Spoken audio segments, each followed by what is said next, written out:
Ultimate मांग, जीवन के मरते दम तक एक ही मांग, मेरा आरक्षण मुझे वापस लो।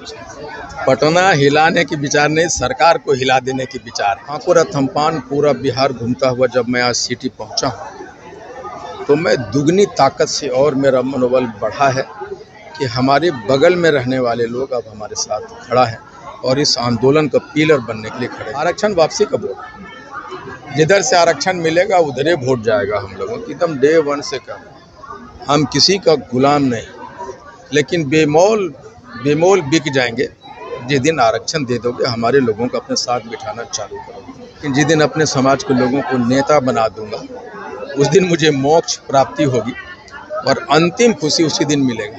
आज पटना में एक दिवसीय रैली में काफी भीड़ पाई गई।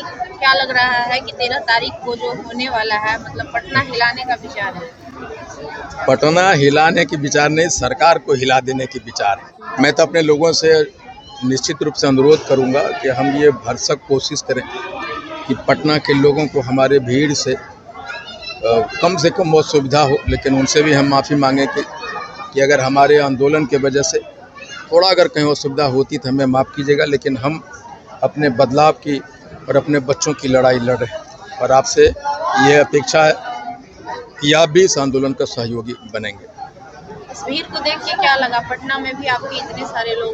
नहीं, मुझे खुशी है कि ये जातिगत सम्मेलन के इतिहास में पटना सिटी वालों ने पहली बार एक एक घर में ये अलग जगाया है, पहली बार आगे बढ़ा है। और जब पटना सिटी के लोग जग जाते हैं ना, तो लड़ाई दुगनी होती है।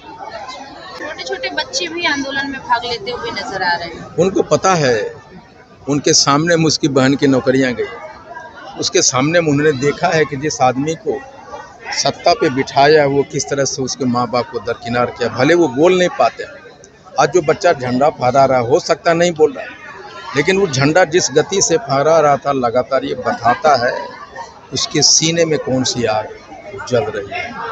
आईपी गुप्ता नेता बन गए अपने समाज का। नहीं, अपने समाज का नेता बनने का कोई शौक नहीं, लेकिन जिस दिन अपने समाज के लोगों को नेता बना दूंगा, उस दिन मुझे मोक्ष प्राप्ति होगी और अंतिम खुशी उसी दिन मिलेगा।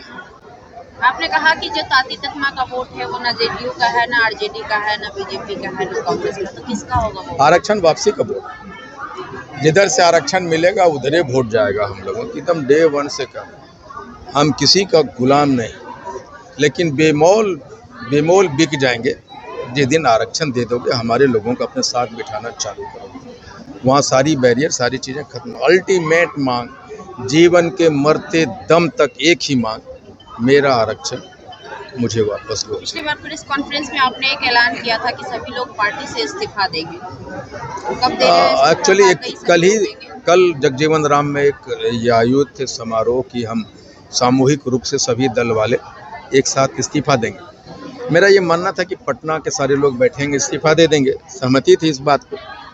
लेकिन जब इतने सारे कॉल आए हैं कि गांव से लेकर पंचायत, प्रखंड और जिला स्तर और स्टेट लेवल के लोग, सारे लोग इस्तीफा देना चाहते हैं, तो मुझे लगा कितनी बड़ी लिस्ट बनाने में हमारे पास अब समय नहीं है, आज ही भर का समय है। इसलिए मैंने कहा कि इसको कुछ दिनों के लिए रोकते हैं, हो सकता है 4 या 5, या हो सकता है कि 13 अप्रैल को, अगर ये 4-5 तारीख को नहीं हो सका तो 13 अप्रैल को सामूहिक रूप से मंच से हम लोग अपने अपने दल से इस्तीफा दे देंगे। 13 अप्रैल को गांधी मैदान भरने के बाद भी अगर आईपी गुप्ता की बात नहीं सुनी जाती है तो अगला कदम क्या होगा? नहीं, मुझे नहीं लगता कि नहीं सुनी जाएगी।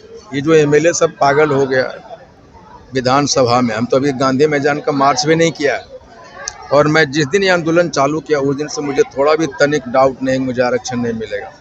और इसकी बानगी आपको विधानसभा में, ये अखंड बिहार से लेकर आज तक कभी भी किसी जाति का आरक्षण के लिए इतनी मांग नहीं उठी थी जितना उठ रही है।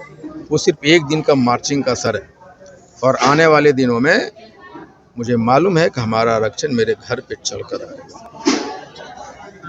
आज अमित शाह पटना आए थे, लगातार रैलियां हो रही है, कभी मोदी जी आ रहे हैं, कभी अमित शाह आ रहे हैं, आपका कोई जिक्र नहीं हो रहा उसमें।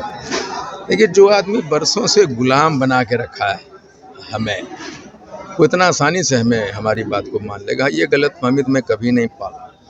मुझे मालूम है कि जो लंबी मंजिल, लंबा संघर्ष लंबा इंतजार, मुझे पता है, लेकिन ये मैं जानता हूँ कि ये आग की तपिश सबसे ज़्यादा अगर किसी को जला रही है ना, तो भाजपा और जदयू है। ये आंदोलन की आग उन तक ज़्यादा लपटें वहीं जा रही हैं। और सबसे पहले अगर कोई आलिंगन करने की सोचेगा आती तत्वा को, तो वही लोग करेंगे, ये मुझे मालूम है। क्या लग रहा है कहीं आप जो आंदोलन कर रहे हैं उसको लेकर तो नहीं लगातार मोदी जी और लगातार उनके जो लोग हैं वो बिहार आते हुए नजर आ रहे हैं? नहीं, मैं सिर्फ इतना कहना चाहता हूँ कि अब हम उस मंजिल को, अपने मांग को लेके बढ़े हैं। It's no turning point, we can not turn back. और ये सारे लोगों को पता है कि उनके बिना ये 2025 का इलेक्शन में सत्ता में काबिज होना असंभव सा है। इसलिए उनको बैठना पड़ेगा, हमारी बात को मानना। बहुत बहुत शुक्रिया।